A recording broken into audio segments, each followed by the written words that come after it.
apocalypse now. Yeah.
Think of air assault, medical evacuation, general purpose transport, gunship and so on.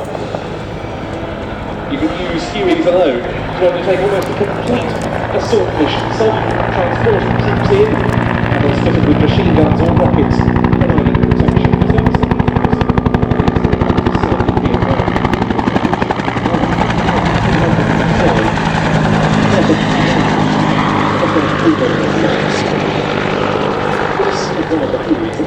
Vietnam, 129 assault helicopter company,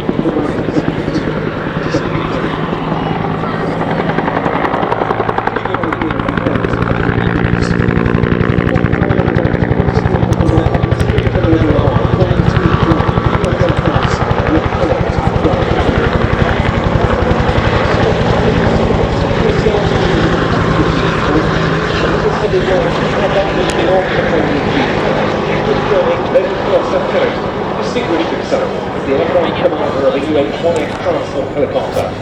Captain Fleming Wednesday over a 6-man Special Forces long-range reconnaissance patrol that was in danger of being overrun by a large, heavily armed hostile force. He's told the knowledge that one helicopter had been burned by intense hostile fire. Fleming descended and balanced his helicopter on a riverbank with a tail boom in their approaching water.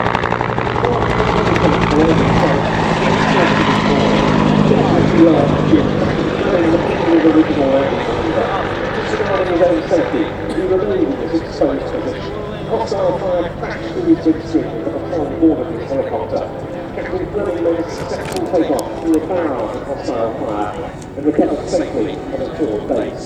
Just one man, just one mission, but what a story. The smaller of the two helicopters up above the Hughes LH-6A Cayuse, known as the Loach. They are the original requirement, LH conservation helicopter. Built by the Hughes company,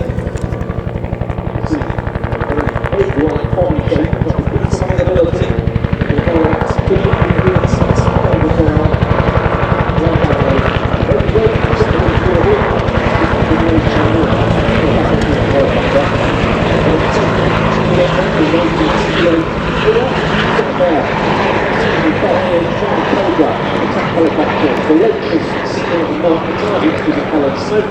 The Cobras would attack from the ledge, also carried its own armoured 7.62mm machine guns and grenade launchers.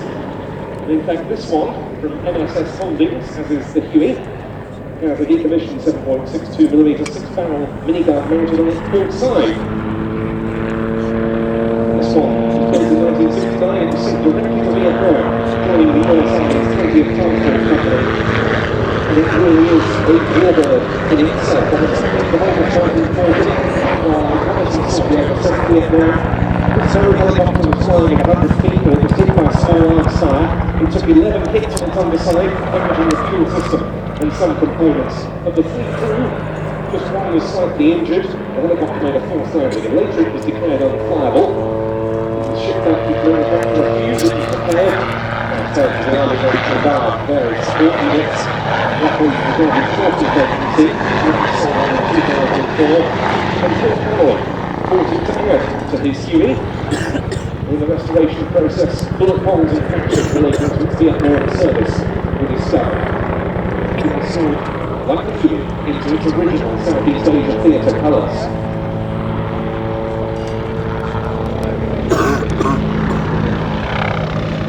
We see here a little maneuverability of the Huey's RH6 design. This helicopter with its direct successes in very good stead. The launch was on a new role after the failure, the embarrassing failure of Operation Eagle Claw, the 1980 Iranian hostage rescue of US embassy staff in Tehran. There was a need then for a small special operations helicopter better able to operate very confined spaces. The results were the MH-60 armed RH-6 version, opening the little bird, being used in any US operations. They're getting engaged with Grenada, against the Iranian mineway in the Persian Gulf, engaged the Panama Operation Just Cause in 1989, 1991's Gulf War, 1993 they went into battle in Mogadishu against Somali militants. They played an operation in 1993 that never was modified, new upgraded examples of this one, but still very much development of the same helicopter. And there was a fine product still being developed. Little birds remain in the US Army service. There's also an unmanned little bird UAV version now available. What a legacy for the Vietnam War's lunch. MSS Holdings incorporated these two helicopters, very enthusiastically with the desert-based Australian constellation.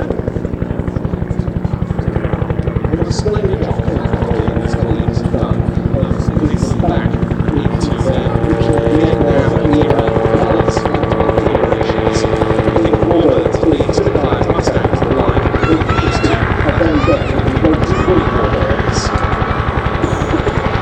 Very nicely done indeed, the launch in the hands of our helicopter instructor and the Huey in the hands of the air.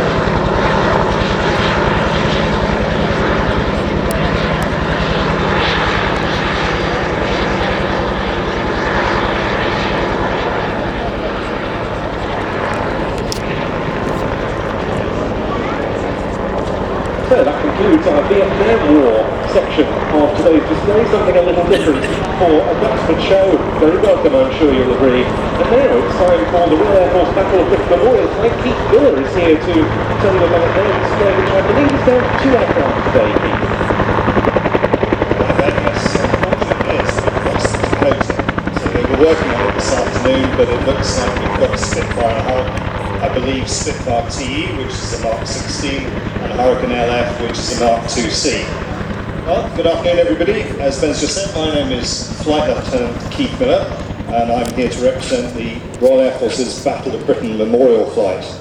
So the BBMF commemorates all those who've served in the Royal Air Force, or its predecessor, the Royal Flying Corps, in conflicts from 1914 up to the present day. So the RAF fleet of aircraft is preserved in flying condition as a living tribute to them all, and the flight's motto, "Lest we forget," says it all.